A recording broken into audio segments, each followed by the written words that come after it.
পুনকো শাক পোস্ত বানাবো আলু বেগুন দিয়ে। প্রথমে কড়াইয়ের মধ্যে 5 ফোড়ন শুকনো লঙ্কা ফোড়ন দিয়ে আলু বেগুনগুলো ছেড়ে দিলাম, একটা ঢাকা চাপা দিয়ে দিলাম।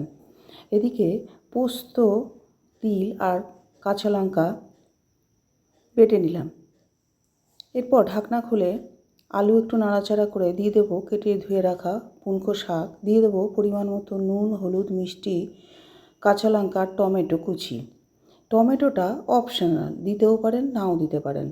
এরপর মিনিট 10 জন্য ঢেকে দেবো। শাক থেকে যে জলটা বেরোবে তাতেই আলু ভালোভাবে সিদ্ধ হয়ে গেছে। তাই 10 মিনিট পর ঢাকনা খুলে দিয়ে দিলাম তিল পোস্ত বাটা, একটু শুকনো শুকনো করে নামিয়ে দিলাম। দেখুন দেখতে কেমন হয়েছে, খেতেও কিন্তু খুব সুন্দর হয়। তাই আপনারা করুন, খান আর ভালো থাকুন।